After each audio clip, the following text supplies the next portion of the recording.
Olá, muito bom dia a todas e todos que estão nos assistindo. Nós estamos iniciando mais um lançamento da série Justiça Presente, uma iniciativa do programa Fazendo Justiça, que é uma parceria entre o Conselho Nacional de Justiça, o Programa das Nações Unidas para o Desenvolvimento e o Ministério da Justiça e Segurança Pública, por intermédio do Departamento Penitenciário Nacional. As publicações dessa série têm como finalidade apoiar magistrados, tribunais e os demais atores do sistema de justiça criminal para abordagem de temas diversos no campo das políticas penais, visando a superação do reconhecido estado de coisas inconstitucional que caracteriza o sistema penitenciário brasileiro. Hoje nós faremos um lançamento da publicação intitulada Diagnóstico de Arranjos Institucionais e Proposta de Protocolos para Execução de Políticas Públicas em Prisões, e vamos contar com as presenças da professora doutora Fiona Macaulay, da Universidade de Bradford, na Inglaterra, e do professor Luiz Antônio Borgo Chies, da Universidade Católica de Pelotas, no Rio Grande do Sul. Para dar início, então, a esse lançamento, eu passo a palavra para o doutor Luiz Geraldo Santana Lanfredi, que é o coordenador do Departamento de Monitoramento e Fiscalização do Sistema Carcerário e Sistema de Medidas Socioeducativas do Conselho Nacional de Justiça, e que vai fazer a saudação inicial para a nossa apresentação. Eu, de antemão, peço desculpas pelo atraso no início da gravação, nós tivemos alguns problemas técnicos que são muito próprios desse momento que vivemos, né, de transmissões online, mas esperamos poder contribuir, né, com o lançamento dessa publicação. Doutor Lanfredi, por favor, a palavra está com o senhor. Obrigado, Felipe. Cumprimentos a todos e a todas. Muito bom dia. Hoje damos seguimento a mais uma publicação da série Justiça Presente. Em novembro de 2018, o Conselho Nacional de Justiça e o Programa das Nações Unidas para o Desenvolvimento assinaram um projeto de cooperação técnica internacional com o desafio de desenvolver ferramentas e estratégias com foco no fortalecimento do monitoramento e da fiscalização do sistema prisional e socioeducativo. Em janeiro de 2019, o Conselho Nacional de Justiça passou a liderar um dos programas mais ambiciosos já lançados no país para discussão e o oferecimento de alternativas para enfrentar o que se convencionou denominar de cultura do encarceramento. Batizado na gestão do ministro Dias Toffoli como Justiça Presente, o programa logrou articular um esforço interinstitucional inédito, alcançando escala nacional, que, entre várias iniciativas, sobressai a nacionalização e a melhoria do sistema eletrônico de execução unificado para uma gestão adequada e integrada da execução penal, a racionalização do filtro da porta de entrada que coloca a prisão como último recurso no campo da responsabilização penal, a expansão da rede de escritórios sociais em todo o país, assim como diversas iniciativas com foco em cidadania dentro e fora das prisões. Com o início da gestão do ministro Luiz Fux, em setembro de 2020, o programa foi aprimorado e rebatizado como Fazendo Justiça, reforçando os projetos já em curso e abrangendo outros. Este mês, iniciamos os lançamentos de publicações da série Justiça Presente, as quais trazem diversas temáticas relacionadas ao sistema penal, como audiência de custódia, alternativas penais, monitoração eletrônica, política prisional, atenção às pessoas egressas do sistema prisional, sistema eletrônico e sistema socioeducativo, consolidando políticas públicas e fornecendo rico material para capacitações e sensibilização de atores. O lançamento que hoje realizamos insere-se no conjunto das ações levadas a cabo no escopo da revitalização e fortalecimento das políticas de cidadania e garantia de direitos, consistindo num diagnóstico dos arranjos institucionais existentes em cada estado e em proposta de protocolos para a execução das políticas públicas em prisões, que devem estar articuladas para assegurar a oferta de assistências ou das assistências previstas pela Lei de Execução Penal, a Lei 7.210, de julho de 1984. Conquanto a LEP ela seja anterior à Constituição Brasileira de 88, reconhece-se nela o princípio da garantia de direitos aos sujeitos privados de liberdade, o que exige pensar em políticas intersetoriais e interinstitucionais que envolvam não apenas um leque de atores estatais, mas também a participação da sociedade civil, como, aliás, foi consolidado pela Constituição Cidadã. Permitimos-nos, no bojo do programa Fazendo Justiça, realizar um diagnóstico com a finalidade, inicialmente, de compreender os arranjos institucionais por meio dos quais os órgãos gestores das políticas prisionais nos estados estão articulados com outros atores para garantir o cumprimento da legislação. Contudo, a considerar o já citado estado de coisas inconstitucional que caracteriza o sistema prisional brasileiro, esta publicação foi além da preocupação de identificar aqueles arranjos. Propôs, com base nas prescrições internacionais e em referências empíricas observadas no Brasil e em outros países, alternativas para que os poderes judiciário e executivo encontrem soluções viáveis e tangíveis de enfrentamento das mazelas que no dia a dia fazem das prisões brasileiras ambientes de violência e de violação de direitos. Longe de ser um texto denúncia ou mais um relatório que aponta fragilidades do sistema prisional, o documento que hoje lançamos é uma ferramenta útil e um instrumento potente para o trabalho de magistrados, de gestores e servidores penais e das organizações da sociedade civil interessados em enfrentar as condições ora vigentes. Fazer uso de seus apontamentos, dos desenhos institucionais que indica, das soluções muitas vezes simples e objetivas, que sinalizam, pode ser um caminho efetivo para colocar o Estado brasileiro atuando no sentido estrito do respeito aos direitos fundamentais das pessoas privadas de liberdade.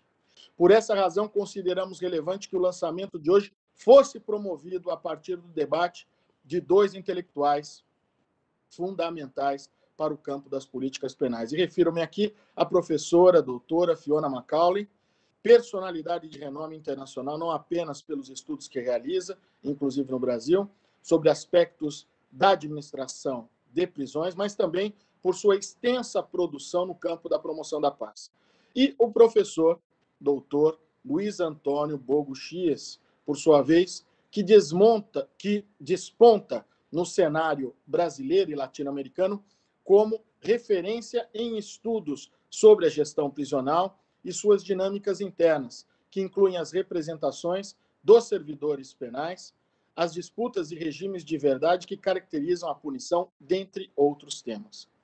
É com o compromisso de superar o quadro dramático hoje vivenciado pelas mais de 800 mil pessoas privadas de liberdade no nosso país, que lançamos essa publicação, recomendando enfaticamente que meus colegas juízes de execução penal a tomem como guias de profissão. E os corajosos e perseverantes gestores das prisões brasileiras o recebam com a certeza de que podemos, juntos, fazer das unidades prisionais equipamentos públicos em que também os servidores penais possam trabalhar com dignidade e segurança. Que tenhamos todos uma ótima manhã. Felipe, com você. Muito obrigado, doutor Lanfredi. Eu vou rapidamente apresentar a estrutura dessa publicação, então, contar um pouco como ela foi elaborada, e depois passo a palavra para os nossos convidados.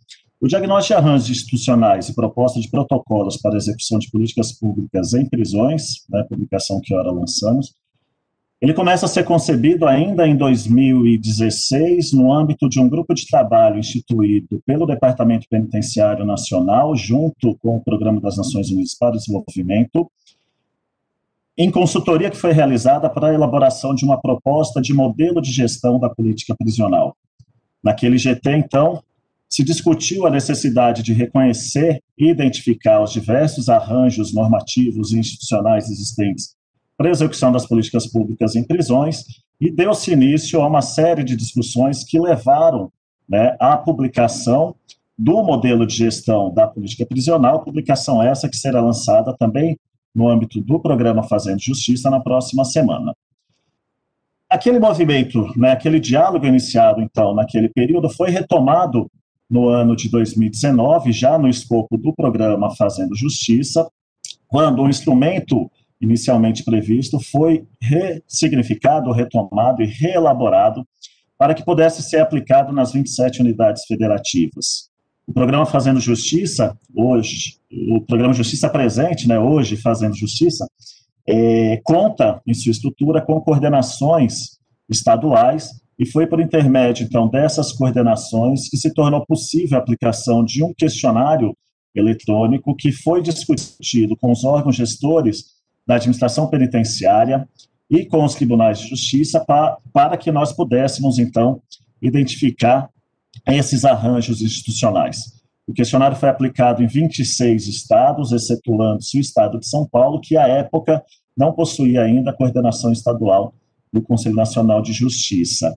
Era um questionário bastante extenso e que abrangia, né, diversas áreas das políticas públicas que devem ser executadas nas prisões, incluindo assistência e saúde, a política de educação em prisões, política de trabalho, atividades culturais, assistência material, social e religiosa, políticas para mulheres e diversidades, e também a identificação das técnicas de controle na gestão prisional, bem como os órgãos da administração penitenciária e seus processos de formação para servidores penais. Então, o documento se inicia, né, pela elaboração daquele formulário, pela revisão já em 2019 do formulário inicialmente previsto, pela aplicação desse formulário, e na sequência nós então fizemos a análise e tratamento dos dados coletados nos 26 estados, o que nos permitiu, em seguida, avançar para a elaboração de propostas de aprimoramento dos arranjos institucionais e de protocolos para a atuação do Poder Judiciário.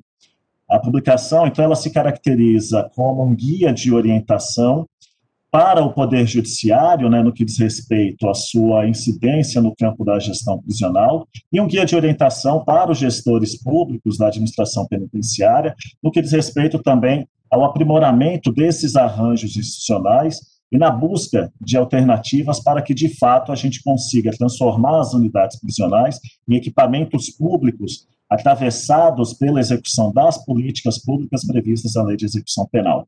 Esse documento, então, ele se divide em 3 partes, se iniciando com uma abordagem dos marcos conceituais para as políticas públicas em prisões, que inclui uma leitura, né, das regras de Nelson Mandela e suas aplicações no cenário brasileiro, assim como as regras de Bangkok e outros tratados e dispositivos internacionais. Nós fazemos também um destaque para a importância da interseccionalidade de gênero e raça na execução das políticas públicas em prisões, sobretudo considerando o perfil da população prisional brasileira e o crescente encarceramento feminino que nós temos observado na última década.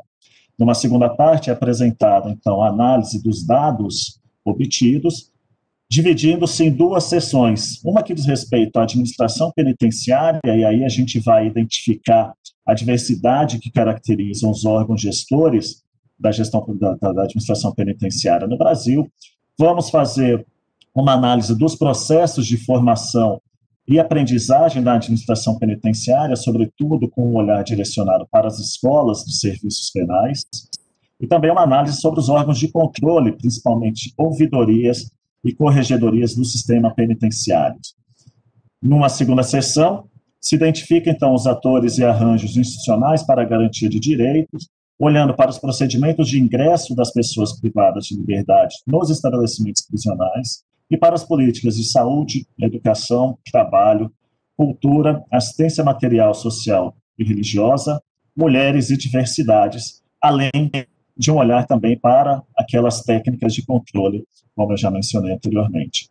Numa terceira parte, então, nós apresentamos as propostas de aprimoramento desses arranjos e propostas de protocolo para a atuação do Poder Judiciário.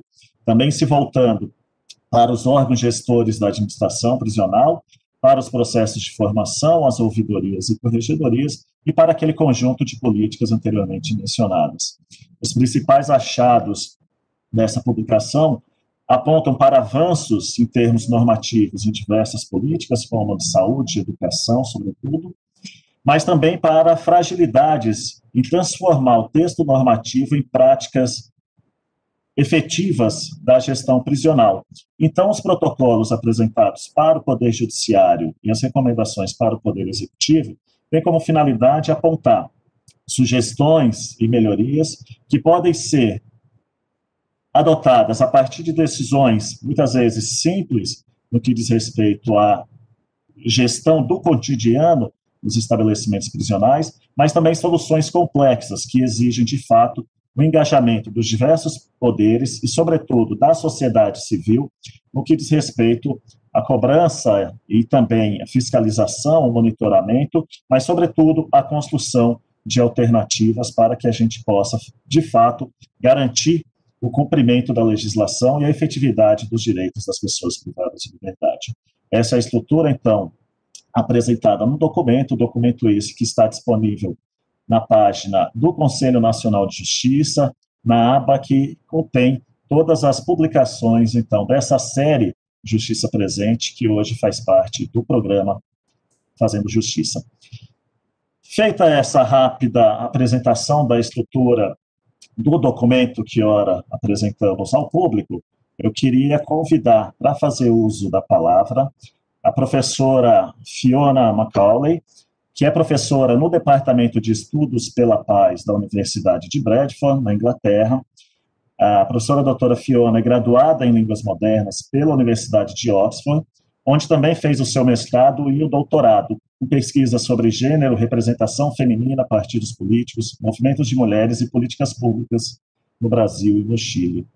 Ela foi professora no Instituto para Estudos das Américas da Universidade de Londres, pesquisadora no Centro para Estudos Brasileiros da Universidade de Oxford e do Secretariado Internacional da Anistia Internacional no Brasil, experiência que se reflete em suas principais pesquisas que dizem respeito à América Latina e particularmente o Brasil, a reforma do sistema de justiça criminal, principalmente nos temas da segurança pública e sistema prisional, direitos humanos, gênero e influência da sociedade civil organizada nas políticas dessas diversas áreas. Professora Fiona, é com você. Muito obrigado pela participação diretamente da Inglaterra. É uma satisfação e um orgulho para a gente poder contar com a sua presença aqui nesse nosso evento. Obrigado. Muito obrigada. Eu gostaria de começar assim, agradecendo esse convite, né? Eu sinto muito falta das minhas visitas ao Brasil, assim, essas visitas presenciais, então é sempre um prazer enorme de estar junto com colegas debatendo esses temas tão importantes, né? Então, o meu papel nesse painel é de dar algumas ideias sobre como essa questão de gestão penitenciária é tratada no âmbito internacional, ou seja, quais são as diferentes experiências internacionais com esse problema, digamos, esse problemático de como administrar um sistema penitenciário. Eu diria que são 3 elementos. A questão de gestão mesmo, quem é que administra, que tem a questão de como se administra, o que acontece no dia a dia dentro de uma penitenciária determinada, qual é a experiência de estar encarcerado, tanto para os presos quanto para os servidores do sistema. E o terceiro elemento que se debate muito é a questão dos resultados do sistema, ou seja, a reincidência, a segurança ou a falta de segurança que se demonstra em fugas, mortos, rebeliões, controle das facções criminais, etc, etc. Eu diria que o sistema, a literatura internacional se fixa muito nesse primeiro elemento de gestão, de quem administra, e relaciona isso com os resultados. Eu acho que a parte intermediária da experiência é a parte que menos se pesquisa, se mede, se debate. Então, eu vou enfatizar na minha fala curta esse segundo elemento. Mas, começando pelo começo, a questão de gestão. Geralmente, o debate internacional pergunta assim: quem deveria administrar? o sistema penitenciário ou penitenciários individuais. Deveria ser o poder público, o Estado, que tem pessoas que defendem isso, quem coloca uma pessoa na cadeia tem a responsabilidade total para a experiência, a trajetória dessa pessoa dentro do sistema penitenciário, que é do Estado. Tem outros que defendem a interferência ou a participação de elementos privados no sistema, e raramente se debate a questão da participação total dos elementos privados. Ou seja, que a participação privada no sistema penitenciário geralmente se divide em dois elementos. Ou são empresas comerciais, estabelecidas por fins lucrativos, que podem ser assim, empresas que muitas vezes atuam em outras áreas de segurança e outras áreas comerciais inclusive. E no Brasil, que tem um elemento interessante que você tem lá no Brasil, entidades privadas sem fins de lucro, ONGs, como a PAC, e as ONGs que participaram na parceria da cogestão num sistema chamado de Centros de Ressocialização, que nasceu em São Paulo, e muito baseado na experiência dos APACs, que nasceram em São Paulo, mas migraram para Minas Gerais, mas com algumas diferenças importantes. Ok, tudo bem. Ou você tem o público, o privado, ou geralmente alguma mistura, né? O que se chama cogestão. E aí a gente podia entrar num debate em variedades de cogestão, gestão compartilhada, né? Pode falar do sistema americano, onde tem até uma maior participação da empresa privada, num sistema chamado francês, onde realmente um equilíbrio um pouco maior entre o Estado e a empresa privada. E aí surge a pergunta, se tem uma cogestão ou uma gestão compartilhada, como se decide a divisão de labor entre as duas partes? O que deveria ser feito pelo poder público deveria, por exemplo, tem um monopólio na questão de segurança externa ou interna, e em outras versões a participação da empresa privada é maior. Mas eu acho que, mesmo debatendo todas essas versões diferentes, estamos perdendo algum elemento importante. E eu acho que esse debate sobre a participação das empresas ou entidades privadas, algumas décadas atrás, a gente imaginava que com a decadência do Estado, ou a incompetência de alguns estados de lidar com o crescimento não controlado, descontrolado do sistema carcerário, que a gente ia ver assim um crescimento assim quase sem parar das empresas privadas, que não era o caso. Ou seja, que muitos estados, por exemplo, latino-americanos como o Chile, recuaram atrás. E até no Brasil também, eu sei que vários contratos com a empresas privadas já foram cancelados. Então, eu acho que nós não estamos chegando ao ponto de privatizar sistema prisionais. Mas eu acho que essa questão de quem deveria ser o responsável para administrar políticas públicas, ou seja, que os serviços que tem que ter num sistema penitenciário, como segurança, ordem, as políticas públicas, por exemplo, como saúde e educação. Aí tem um debate muito relevante e muito pertinente em relação a essa gestão compartilhada. Mas, como eu falei, estamos ainda perdendo um elemento muito importante, que basicamente o porquê do sistema, o que acontece dentro do sistema e por que existe.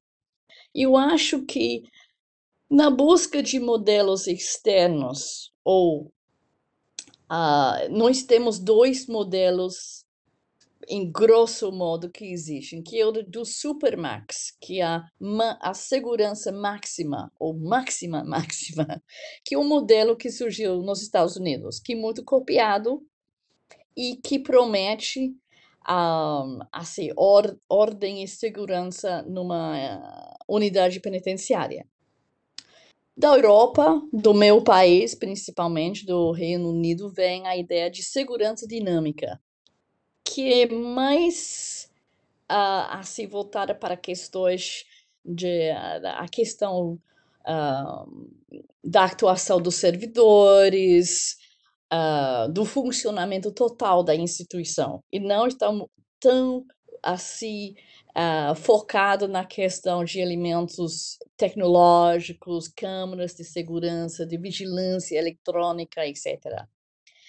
Mas a gente tem que admitir que, além do Supermax, além da segurança dinâmica, nós temos, na América Latina, existe um terceiro modelo, que é a insegurança caótica ou a insegurança paralela.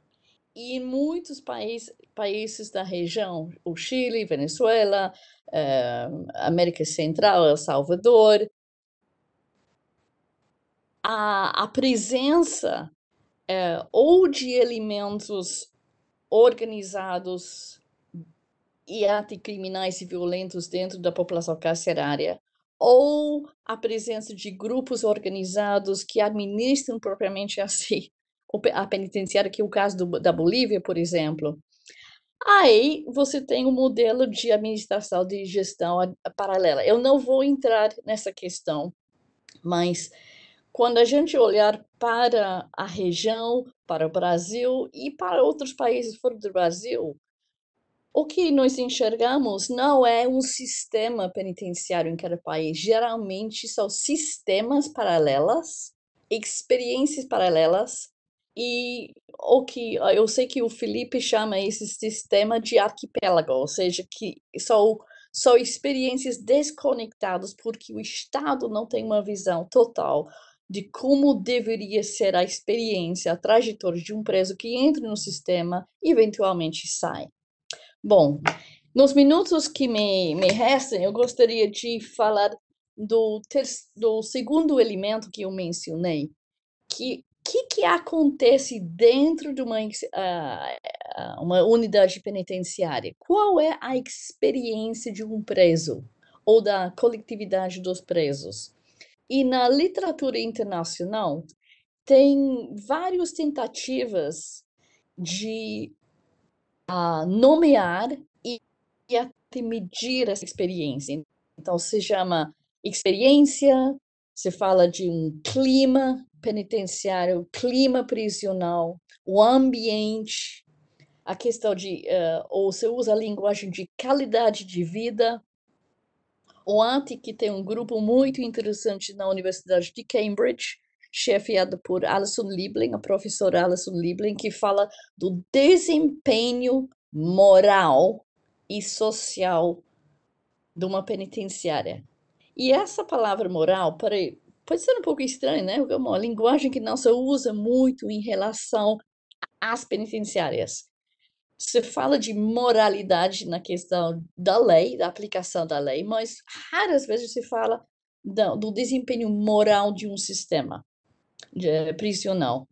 Mas nesses últimos 2, 3, 4 décadas, já surgiram várias tentativas de medir a experiência prisional e relacionar essa experiência com a questão fundamental de segurança, que é a segurança de todos, não somente dos presos, senão dos servidores e também dos familiares que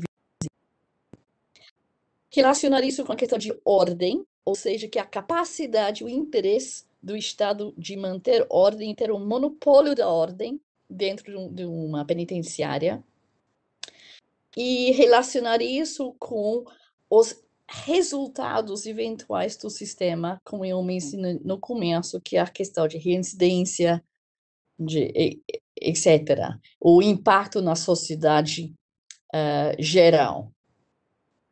E então, como se podia resumir essa literatura sobre qualidade de vida ou de desempenho moral? Então, eu vou só resumir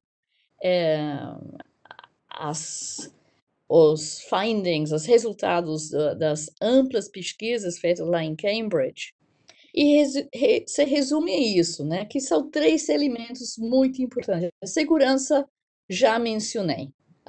Sem segurança não existe ressocialização, não existe ordem, não existe um monopólio de força, não existe a possibilidade de aplicar políticas públicas, etc. Então, a segurança, obviamente, é o número 1. Mas se a segurança em si era o único objetivo do sistema, seria muito limitado. Se isso foi o interesse ou a finalidade do sistema, esses outros elementos mencionados, a ressocialização, a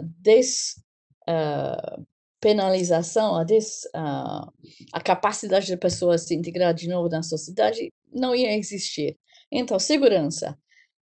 As relações entre os presos e os servidores. Então, você vê que um sistema de Supermax corta as relações entre servidores e presos.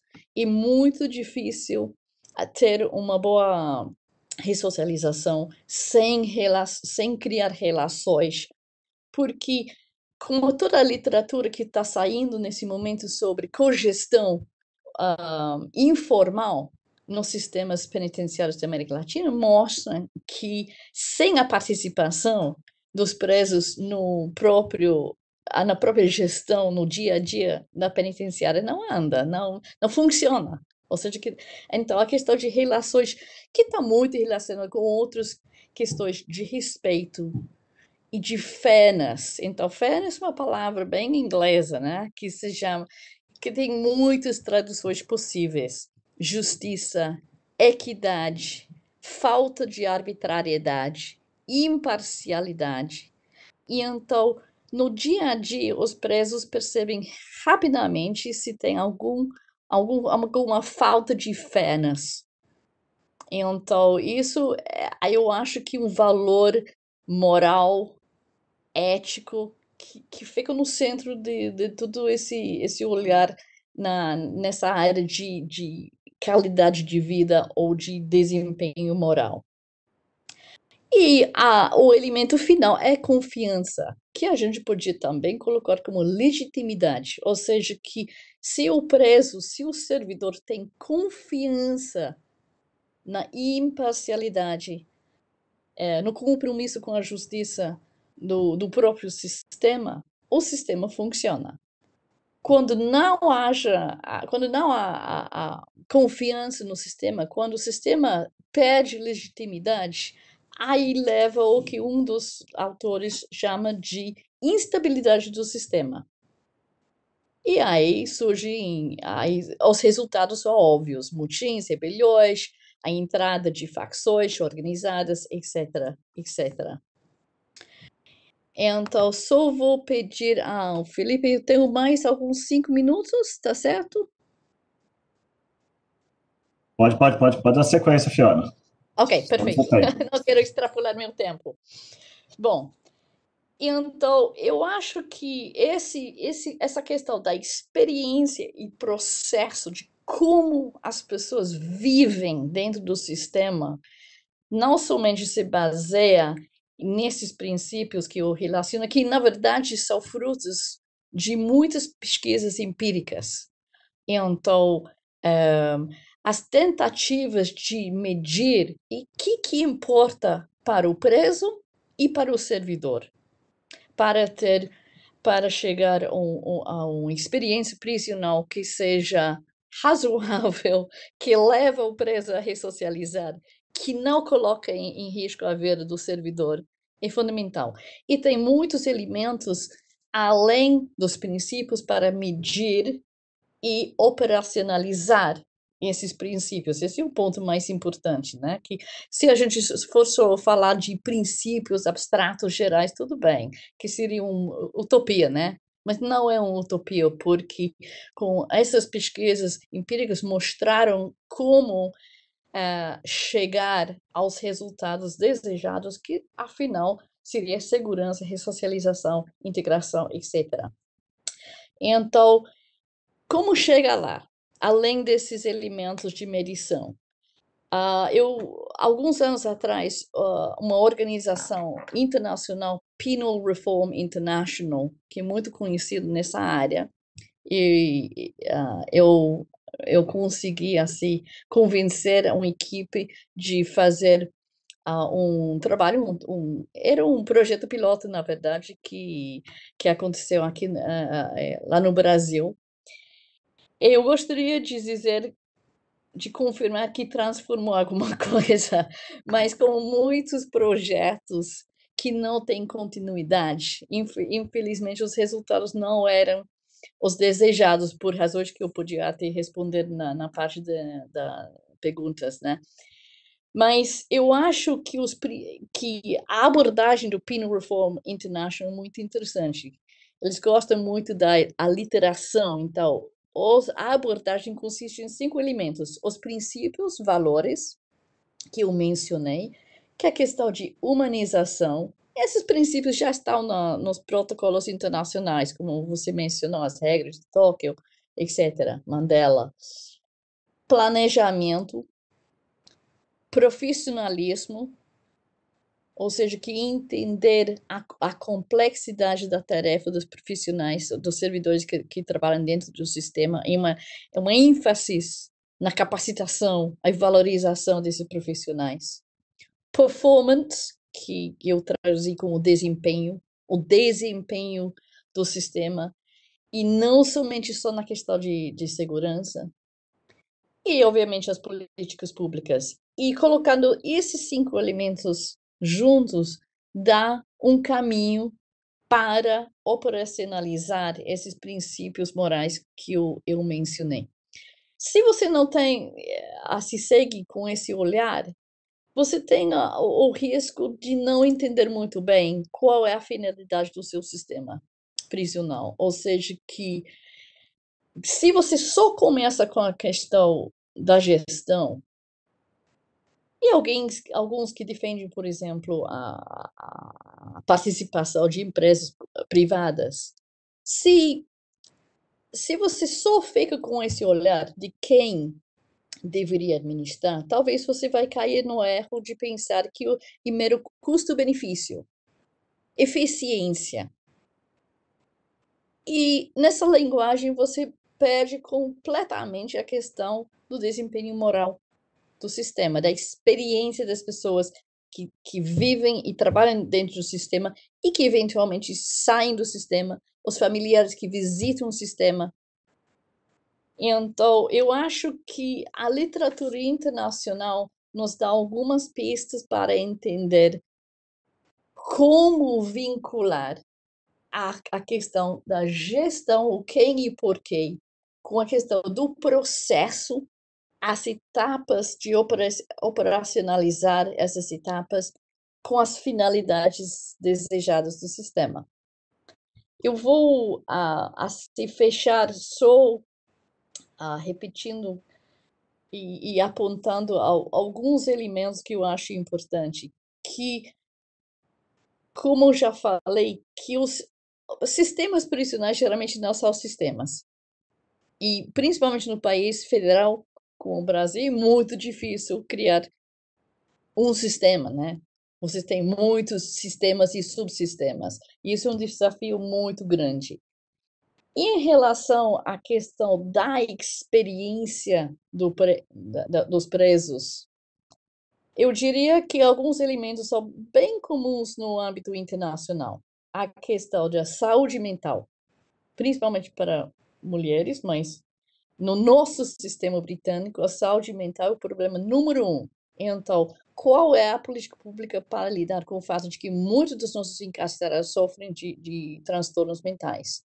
Questão de drogas, entrada e prevalência das drogas. Para o nosso sistema, é um desafio muito grande. Questão de educação, analfabetismo e o marco geral no mundo inteiro de quem acaba numa penitenciária. E o último seria a questão de comida. Eu acho que se você é encarcerado 24 horas por dia, você pensa em quê? Em sexo e em comida, né? A questão de comida é muito importante. Então, eu acho que se explica muito as motins, rebeliões penitenciárias e também a presença de grupos informais organizados pela falta de todas as políticas públicas em relação às necessidades básicas. E vou fechar aí, eu podia falar muito mais sobre essa questão, mas eu acho que sem pensar do dia a dia na experiência vivida, nas necessidades básicas dos presos e dos servidores, se não pode avançar a conectar a questão de gestão com a finalidade do sistema. É isso.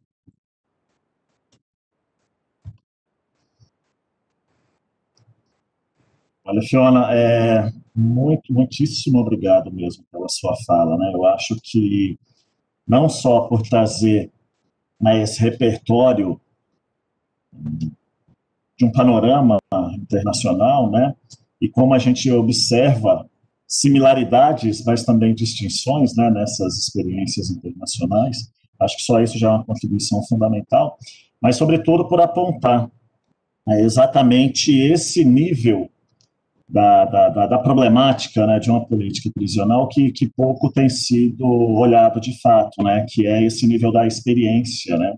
A gente tem visto no Brasil novos estudos que vão apontando, né, as dinâmicas de surgimento e consolidação dos vários grupos criminais, como é que isso influencia nessa tropicália, né, que é o modelo prisional brasileiro também. A gente tem estudos, né, mais criminológicos da macrosociologia também, apontando, né, as funções da pena, da punição e o lugar da prisão nisso. E a gente tem esse desafio, de fato, de entender a experiência das pessoas. E aí, quando você traz, né, alguns conceitos, como essa questão do desempenho moral, dessas unidades que são ilhas, né, e que não compõem, de fato, um sistema, eu acho que a gente está olhando para um tema que é fundamental para a gente conseguir compreender como é que no Brasil a gente conseguiu, ao mesmo tempo, avançar, né, na produção de arranjos normativos e legais que são muito interessantes, desde a lei de execução penal, mas também, né, sobretudo, a partir da Constituição Federal, como é que a gente avança em normativas relacionadas à saúde, à educação, mas isso não necessariamente se traduz numa experiência vivida pelas pessoas que estão privadas de liberdade, que lhes assegura a garantia mesmo desses direitos que são previstos nos arranjos normativos. Eu acho que olhar para isso é um desafio, né? E aí você aponta muito bem que isso não é só um problema da gestão prisional, mas é um problema mesmo da própria forma de conceber o funcionamento dessas unidades e de pensar questões como a profissionalização das carreiras, né? A gente tem um debate ainda muito incipiente sobre profissionalização das carreiras dos servidores penais, hoje um debate que é voltado sobretudo para a polícia penal, e aí que muitas vezes deixa de fora os outros servidores que são fundamentais, né, para a gente pensar essa experiência do encarceramento. Então, acho que a gente tem aqui um caminho ainda muito longo a pensar, a discutir e a pensar na implementação de fato dessas políticas e na garantia desses direitos, né? Acho que o documento ele aponta um pouco nesse sentido. Então, a sua contribuição aqui é muito fundamental, sobretudo para quem está nos assistindo e para que a gente possa manter esse diálogo. Eu quero, então, chamar para dar sequência nessa nossa apresentação o Chies, né, professor Luiz Antônio Bogo Chies, que é doutor em Sociologia pela Universidade Federal do Rio Grande do Sul, doutor em Ciências Jurídicas e Sociais pela Universidade do Museu Social Argentino, possui pós-doutorado em Direitos Humanos e Democracia pela Universidade Federal do Paraná, graduação em Direito pela Universidade Federal de Pelotas e graduação em Comunicação Social com habilitação em Jornalismo pela Universidade Católica de Pelotas. Chies é professor adjunto da Universidade Católica de Pelotas, possuindo vínculo com o programa de pós-graduação em Política Social e Direitos Humanos, na linha de pesquisa Direitos Humanos, Segurança e Acesso à Justiça. Ele coordena o GITEP, Grupo de Pesquisa Interdisciplinar, Grupo Interdisciplinar de Trabalho e Estudos Criminais Penitenciários, e tem experiência na área de Sociologia, com ênfase em Sociologia Jurídica, atuando principalmente com temas relacionados à questão penitenciária, execução penal, direito penal, cidadania, acesso à justiça e políticas públicas de segurança. preciso destacar também que o Chies é o atual presidente do Conselho da Comunidade de Execução Penal na comarca de Pelotas. Chies, então é contigo. Muito obrigado também pela sua participação, pela disponibilidade. A gente ouve agora as suas contribuições.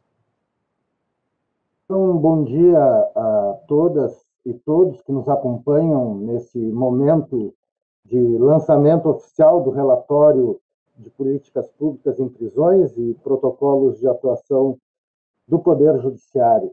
Quero agradecer o convite, mas quero mais do que agradecer o convite, eu quero agradecer o esforço, o empenho e o comprometimento, tanto das pessoas que se envolveram diretamente com a produção deste relatório, e eu faço em especial na pessoa do Felipe, como das instituições e a importância de instituições como o CNJ, e por isso agradeço também aqui mais diretamente na pessoa do Dr. Luiz Lanfred, né, o empenho e o esforço de produzir diagnósticos e relatórios num país deste tamanho, numa diversidade tão significativa como é a todo momento destacada, é um esforço muito significativo, mas muito importante.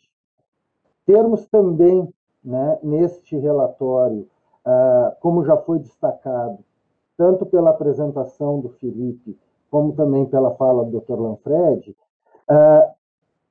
de ter um instrumento que é operacionalizável, né? Que apesar de ter que lidar com o relato de tanta diversidade, consegue se colocar como um instrumento que poderá frutificar, porque ele pode ser operacionalizado tanto pelos né, representantes do Poder Judiciário, como também de outros poderes, como o Poder Executivo, mas ainda mais por setores da própria sociedade, como, num certo sentido, aqui represento na condição de presidente de um conselho da comunidade.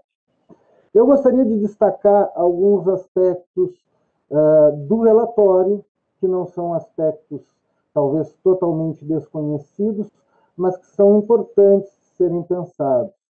Um deles, Felipe acabou de reproduzir novamente, que é o paradoxo de nós termos no Brasil um arranjo normativo bastante interessante e com uma direcionalidade civilizatória muito significativa, mas não termos este arranjo normativo realmente sendo eficaz e eficiente. E talvez seja interessante nós pensarmos também em alguns aspectos quase que temporais, alguns marcos temporais, né? Na década de 20 do século XIX, então nos tornamos um país independente e vem a promessa modernizadora e civilizacional, né, de que as cadeias serão limpas, arejadas, seguras, e, no entanto, isso contrasta com uma realidade ainda de uma sociedade bastante desigual e, sobretudo, né, claramente racista, escravista, o que perdurará ainda até o final do século.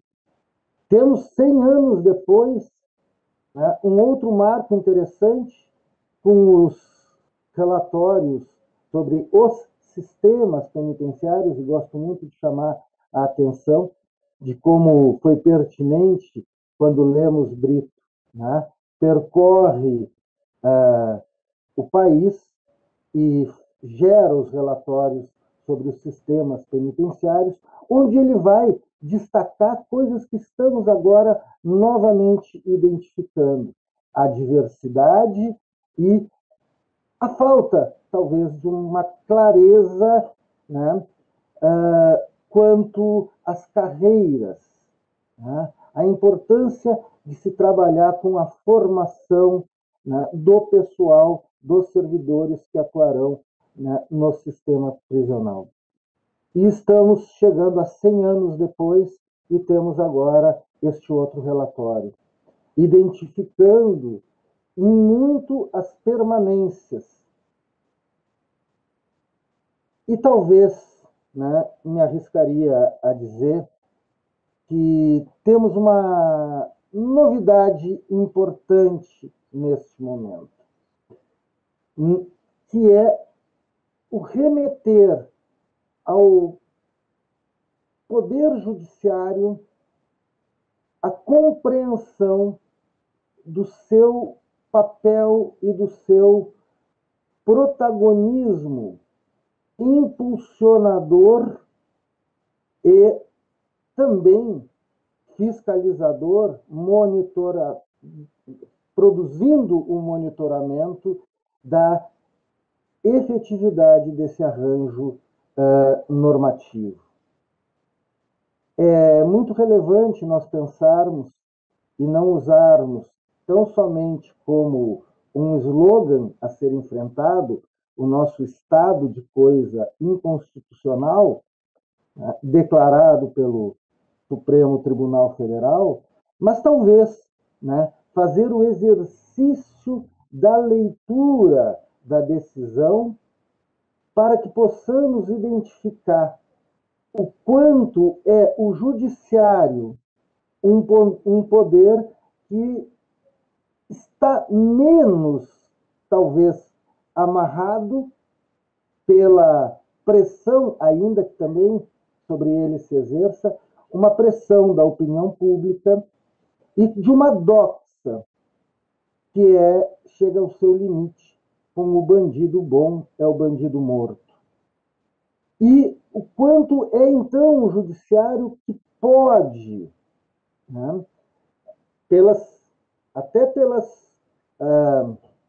peculiaridades das garantias dos seus membros, né, pode atuar impulsionando um novo estado de coisas agora constitucional. Então, eu reputo muito importante, e quando nós vamos lendo o relatório e os protocolos que hoje nos são apresentados oficialmente, nós vamos encontrando, sobretudo na parte final, diferentes verbos que precisam, sim, ser exercitados, né? O zelar, o monitorar, o promover, e o quanto o judiciário pode ser e deve ser esse ator e esse impulsionador. Vou me permitir contar rapidamente um caso mais particularizado, que passa pela nossa experiência, né, e que demonstra um caminho a ser seguido. Em Pelotas, cidade do Rio Grande do Sul, onde moro, vivo, trabalho, atuo, passamos a ter, alguns anos atrás, por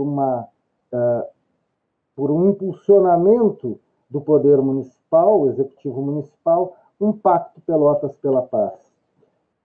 Neste conjunto e neste arranjo de instituições querendo colaborar pelo Pacto Pelotas pela Paz, o Judiciário, entre outras coisas, se incumbiu de rearticular ou fomentar, né, a criação ou o redimensionamento, então, do nosso Conselho da Comunidade, que existia formalmente, mas estava inoperante.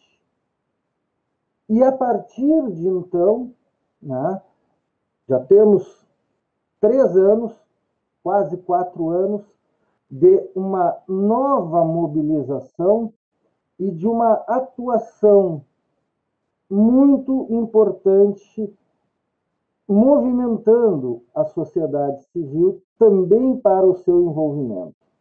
Então, o que eu quero destacar é que o fato do judiciário, não se quer que o judiciário resolva primeiro todas as mazelas da questão penitenciária, até porque ele é um dos poderes que tem que se envolver com isso. Mas o respaldo e a credibilidade que o judiciário tem para, inclusive, em realidades, claro, são bem diversas, mas novamente penso no estado do Rio Grande do Sul, que tem uma malha prisional espalhada por mais de 70 municípios. Então, o papel do judiciário, inclusive, chamar os demais protagonistas para o enfrentamento da questão penitenciária é muito relevante. E num caso como o do estado do Rio Grande do Sul, onde sim, o protagonismo municipal em políticas de serviços penais é muito importante. Porque também é o município o primeiro, não só o locus imediato, né, de onde é segregado e para onde voltará, né, o encarcerado, mas também porque é ele que tem a gestão de uma série, né, de equipamentos públicos que devem ser incluídos e dinamizados nas políticas de serviços penais. Então, para, né, finalizar um pouco a minha participação, que neste momento seria, né, está focada em valorizar os elementos deste relatório e deste, então, potente instrumento para que nós possamos nos direcionar à mudança do estado de coisas inconstitucional, de coisa inconstitucional, né? Gostaria de dizer que o desafio principal é se gerar, né, a intersetorialidade, a interinstitucionalidade das políticas. Mas acredito que temos, a partir de documentos como este que estamos hoje participando do lançamento, e dos demais do projeto e do programa Fazendo Justiça, temos uma sequência de instrumentos muito importantes para que nós, nos nossos diferentes locais, possamos nos instrumentalizar para gerar as ações. Mas, sem dúvida, uma novidade importante é ver o Poder Judiciário reconhecendo o seu papel de protagonista. Parabéns, Felipe, parabéns, Dr. Lanfredi, e que possamos não esperar 100 anos, né, para termos um outro cenário, e que possamos em breve estarmos aqui podendo trazer resultados de monitoramentos interessantes a partir desse documento. Então, obrigado. Ótimo, que eu que agradeço pela sua participação, pelas contribuições. De fato, quando a gente olha, né, para essa história que você brevemente fez menção na sua fala, da questão penitenciária no Brasil, a gente vai percebendo essas continuidades, né, e sempre a promessa, né, de que o sistema penitenciário será algo humanizado, né, ou outros termos que a gente encontra na literatura e nas práticas postas, né, ao longo dessa história.